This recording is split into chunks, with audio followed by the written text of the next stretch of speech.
Olá, meu amado, minha amada, meu amigo, minha amiga, que a paz do Senhor Jesus esteja com você, meu querido, minha querida. Meus amados, esses dias alguém me perguntava sobre a questão do sinal da cruz. Padre, eu posso fazer o sinal da cruz? Padre, eu posso ter a cruz em casa? Padre, eu posso ter o sinal da cruz, o Senhor crucificado? Olha, vou explicar uma coisa para os irmãos. Vejam bem, irmãos. Na igreja anglicana, segundo a nossa fé anglicana, é diferente da doutrina romana, da Igreja Católica Romana. Em que sentido?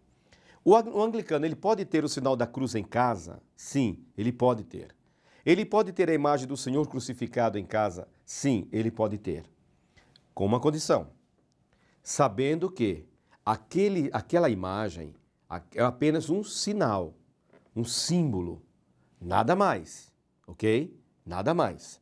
Primeiro porque Jesus não está mais na cruz, ele está ressuscitado, com as marcas da paixão, sim.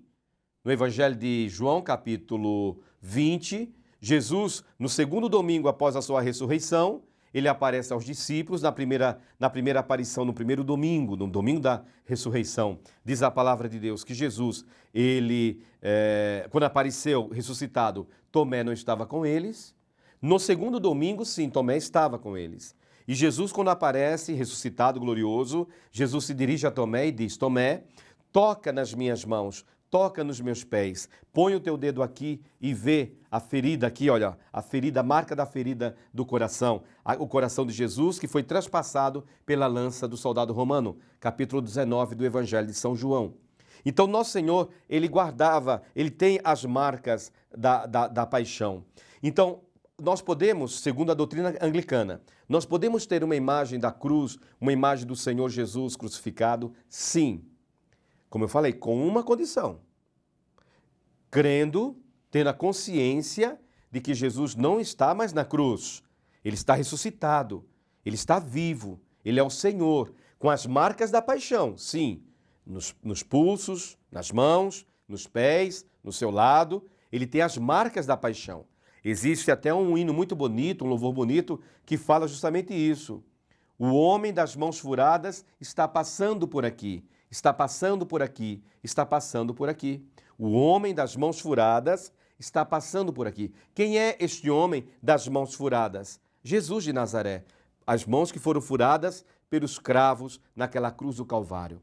Então, na verdade, é assim, o irmão pode ter uma cruz em casa, sim. Lembrando que a cruz representa salvação.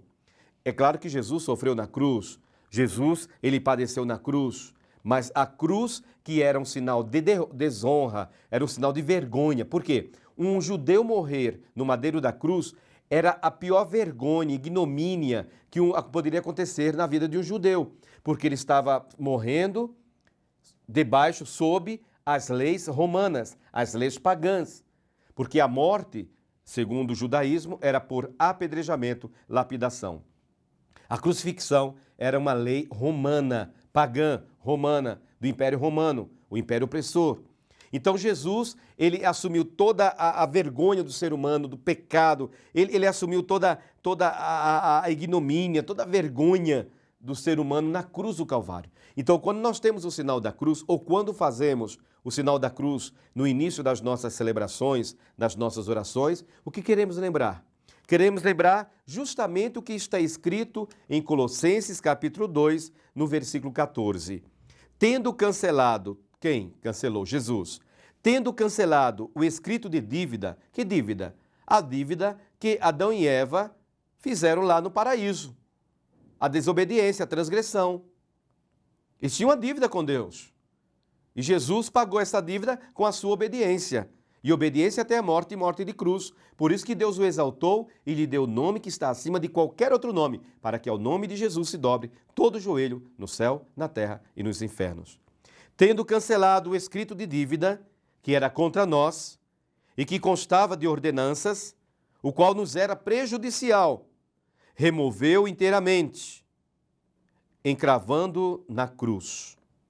O documento de condenação foi encravado na cruz.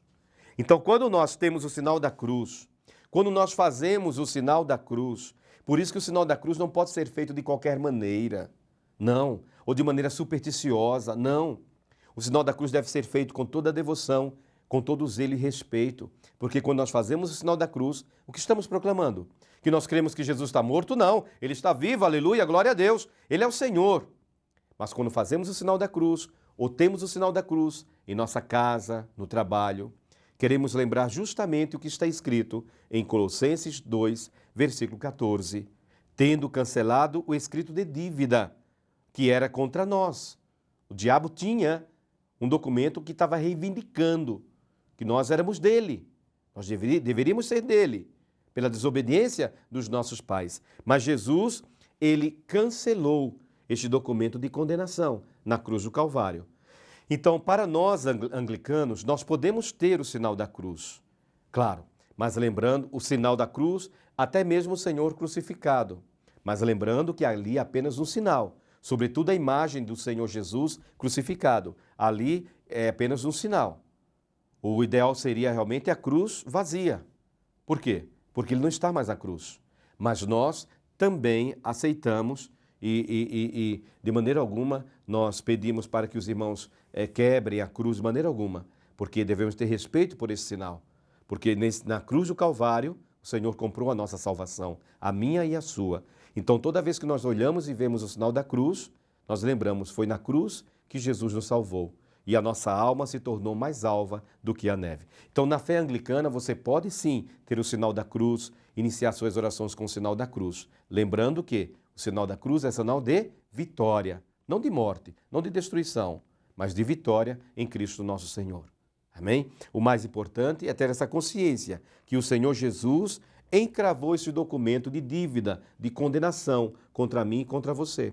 O diabo ele não pode mais reivindicar nada na minha vida, o diabo não pode mais reivindicar nada na sua vida, porque nós somos salvos e libertos pelo sangue de nosso Senhor e Salvador Jesus Cristo. Nós somos salvos definitivamente. O sacrifício de Jesus foi único e perfeito. Ele não vai voltar uma segunda vez sobre a face da terra para morrer novamente no madeiro da cruz. Ele voltará sim em glória, como está em Atos capítulo 1. Quando Jesus subia para o céu na sua ascensão, os anjos perguntaram aos homens da Galileia: homens da Galileia, por que estão assim assustados? Olhando Jesus subindo, ele voltará do mesmo jeito, cheio de glória e majestade. A primeira vez como servo, sofredor, mas a segunda vez como rei, como juiz que irá nos julgar. O grande e supremo juiz da nossa vida e da nossa história. Amém? Breve intervalo e voltaremos com a palavra do Santo Evangelho do dia.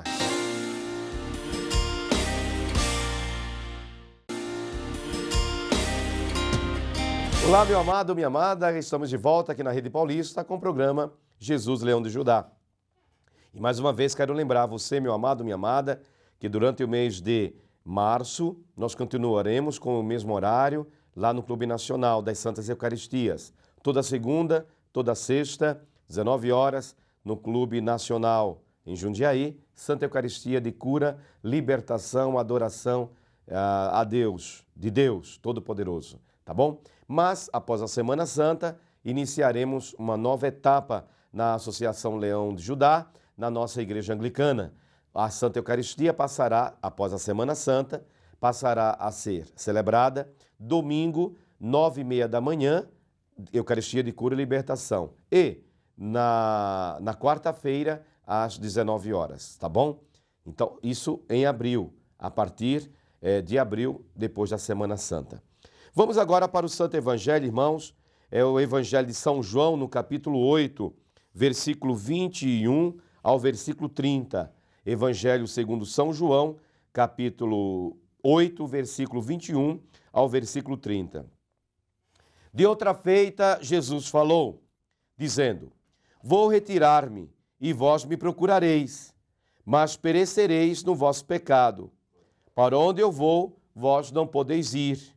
Então diziam os judeus: terá ele acaso a intenção de suicidar-se? Porque diz: para onde eu vou, vós não podeis ir. E prosseguiu: vós sois cá de baixo, eu sou lá de cima. Vós sois deste mundo, eu deste mundo não sou. Por isso eu vos disse que morrereis nos vossos pecados. Por quê? Se credes que eu sou, morrereis nos vossos pecados. Então lhe perguntaram: quem és tu? Respondeu-lhe Jesus: quem é que desde o princípio vos tenho dito? Perdão, que é que desde o princípio vos tenho dito? Muitas coisas tenho para dizer a vosso respeito e vos julgar. Porém, aquele que me enviou é verdadeiro, de modo que as coisas que dele tenho ouvido, essas digo ao mundo. Eles, porém, não atinaram que lhes falava do Pai. Disse-lhes, pois, Jesus: quando levantardes o Filho do Homem, então sabereis que eu sou, e que nada faço por mim mesmo, mas falo como o Pai me ensinou. E aquele que me enviou está comigo. Não me deixou só, porque eu faço sempre o que lhe agrada. Ditas essas coisas, muitos creram nele. Palavra da nossa salvação, o Evangelho do Cristo. Irmão, irmã, continuação do Evangelho de ontem. Nosso Senhor estava no Templo de Jerusalém, junto ali num gasofilácio. O que é gasofilácio? Gasofilácio era o local das oferendas. Era um local, sabe, nas nossas igrejas, aquelas urnas onde nós colocamos a oferta ali no Templo de Jerusalém, esta urna das ofertas era chamada de gasofilácio. Gasofilácio. Então Jesus estava no gasofilácio, ou seja, Jesus estava perto do lugar das oferendas, das ofertas. Lembram aquela oferta da viúva, da pobre viúva? Quando ele viu a viúva colocando apenas uma pequena moeda lá, e era tudo que ela tinha, Jesus elogiou aquela pobre viúva. Jesus estava no gasofilácio. Tá? Diz a palavra de Deus que Jesus falou para os judeus: olha, vou me retirar, vou embora. Para onde eu vou, vós não podeis ir. Eles achavam que Jesus ia cometer suicídio. Que absurdo, não? Eles eram loucos, meu Deus. Eles não tinham realmente sabedoria de Deus. E Jesus diz: olha, vocês são aqui de baixo, eu sou de cima. Vocês são deste mundo, eu não sou deste mundo. Por isso eu vos disse que morrereis nos vossos pecados. Por quê? Porque uma pessoa que vive no mundo, neste mundo, quando eu falo mundo, irmão, irmã, não estou me referindo à criação de Deus, que é perfeita, é linda. Mas nessa sociedade, quando nós nos enquadramos nessa sociedade pagã, muitas vezes idólatra, onde os valores do Evangelho são desprezados e valores contrários ao Evangelho são valorizados. Jesus, quando diz que ele não é deste mundo, ele está falando justamente isso, deste mundo, dessa sociedade paganizada, idolátrica, que adora o homem, o ser humano, que adora o dinheiro, que adora as coisas, as pessoas, as situações. Meu amado irmão, minha amada irmã, Jesus, ele faz uma grande profissão aqui de fé. Ele nos ensina algo grandioso, porque ele diz: se não crerdes que eu sou, morrereis nos vossos pecados. Eu sou. Onde está escrito isto? Eu sou. Está escrito justamente em Êxodo, capítulo 2, no versículo 14 do livro do Êxodo. Lembra aquela passagem bela, quando Moisés sobe o monte Horebe, porque ele estava apacentando o rebanho do seu sogro no pé do monte. Quando ele olhou para cima, ele viu aquela sarça, aquela planta que queimava e não se consumia. Lembra, meu querido, lembra, minha querida, dessa passagem tão linda?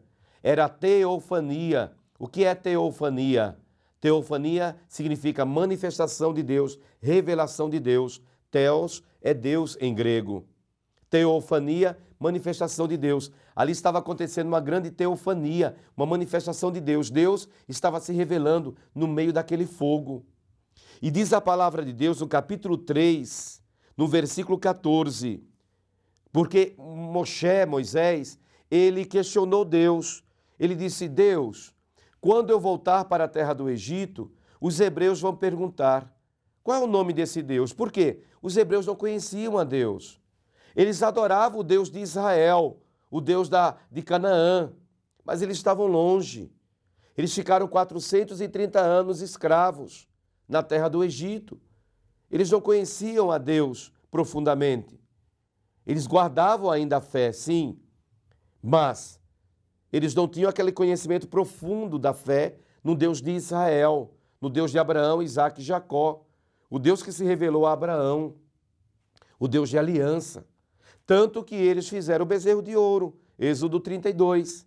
Por quê? Eles não estavam aprofundados na fé, não tinham conhecimento profundo da fé e não tinham feito a experiência desse Deus poderoso. Então Moshe pergunta a Deus, Deus, Senhor, qual é o teu nome? Para que quando os hebreus me perguntarem, me questionarem, como se chama Deus? Qual é o nome de Deus? E que Deus falou, olha só, vejam, comparem agora com o Evangelho de João, capítulo 8. Disse Deus a Moisés, eu sou o que sou. Disse mais, assim dirás aos filhos de Israel, eu sou, me enviou a vós. Eu sou, me enviou a vós. Isso está em Êxodo 3, versículo 14. E hoje, aqui no Santo Evangelho, no versículo 24 do capítulo 8, Jesus diz, se não crerdes que eu sou, morrereis nos vossos pecados. Novamente, eu sou. Yahvé, eu sou aquele que sou. Porque Jesus agora se autodenominou também eu sou, igual a Deus lá no Monte Horebe, no capítulo 3, versículo 14 do Êxodo. Porque Deus o Pai e Jesus Cristo, eles estão unidos, eles são unidos, um só Deus, três pessoas divinas, Pai, Filho e Espírito Santo, mas os três, eu sou, ou seja, não foi, não será. Deus não tem passado, Deus não tem futuro, porque Deus é atemporal, Deus está fora do tempo, irmãos. Deus, quando olha para a minha vida, Ele vê a vida por completo, e a sua também, porque Deus não vê o passado e o futuro, Deus vê tudo, porque Ele é o grande eu sou, o grande Yahvé, o grande Jeová. Meu amado irmão, minha amada irmã, Deus abençoe, até amanhã, se Deus quiser.